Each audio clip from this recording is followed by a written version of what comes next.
नमस्कार मित्रांनो, ही गाय गेल्या 4-5 दिवसापासून काही खात नव्हती आणि रिकम्बन्सी आपण ज्याला म्हणतो की जनावर एका जागेवर बसल्यानंतर त्याला उठताही येत नाही अशी त्याची परिस्थिती होती।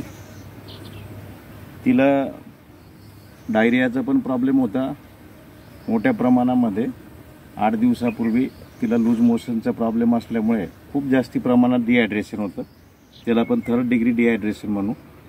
मग आम्ही तिला जेव्हा अटेंड केलं त्यामुळे जी लक्षणं होते त्याच्यावरून रिहायड्रेशन करण्यासाठी तिला जवळजवळ रोज 4 ते 5 लिटर IV फ्लुइड्स आम्ही देत गेलो।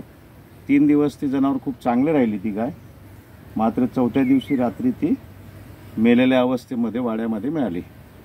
तर आज आम्हाला जी शंका होती की तिच्या पोटामध्ये प्लास्टिकच्या पिशव्या असाव्यात खूप मोठ्या प्रमाणामध्ये, असं आम्हाला शंका असल्यामुळे, कारण की ही गाय गावात चरणारी गाय होती आणि ती गोशाळेत त्या ओनरने दिलेली होती दान म्हणून।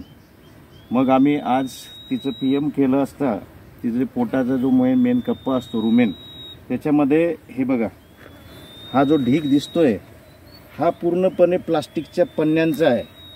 याच्यामध्ये या अशा प्रकारे प्लास्टिकच्या पन्न्या या एकमेकांमध्ये गुफल्या गेलेल्या आहेत कंप्लीट, आणि हे अंदाजे जवळजवळ साधारणपणे 25 ते 30 किलोच्या आसपास प्लास्टिकच्या या पिशव्या एकत्रितपणे गुफलेल्या आहेत।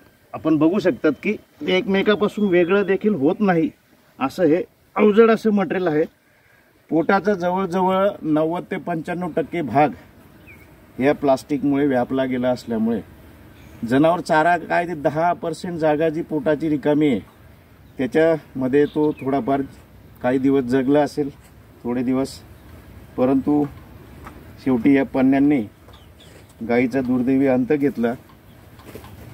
माझी सर्व नागरिकांना विनंती आहे की आपल्या घरातलं जे बासी अन्न असतं ते अन्न आपण प्लास्टिकच्या पिशवीमध्ये टाकून बाहेर टाकून देतो, कचऱ्याच्या पेटीमध्ये किंवा कुठल्या तरी ओपन स्पेसमध्ये, आणि मग हे फिरणारी जी जनावरं असतात ही अन्नाच्या शोधामध्ये त्या प्लास्टिकच्या पिशवीत, तिला ते स्मेलमुळे कळतं की याच्यात अन्न आहे, परंतु त्या प्लास्टिकच्या पिशवीतून ते अन्न सेपरेट करून प्लास्टिकची पिशवी बाजूला करणं काही त्याला पॉसिबल नाही होत।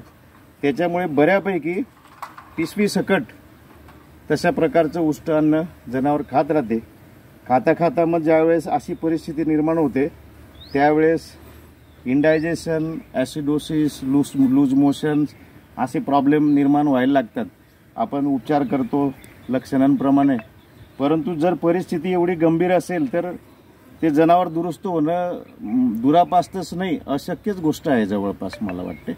म्हणून माझी सगळ्यांना विनंती आहे की प्लास्टिकच्या पिशवीत अन्न टाकून तुम्ही कचऱ्याच्या पेटीमध्ये ते टाकून देऊ नका। हे फिरणारे जे आपले जनावरं असतात हे जनावरं यांना कळत नाही फारसं, त्याच्यामुळे ते अन्नासकट पिशव्या खाल्ल्यामुळे असा प्रॉब्लेम निर्माण होतो। तुम्ही पुन्हा एकदा बघू शकतात या सगळं प्लास्टिक मटेरियल आहे, याचं वजन जवळजवळ 30 किलोपेक्षा जास्ती असेल। आम्ही ते आता कानकाट्याने मोजणार आहोत। त्याच्यामुळे पुनश्च एकदा विनंती की अशा प्रकारे प्लास्टिकच्या पिशवीमध्ये अन्न टाकून फेकू नका। धन्यवाद।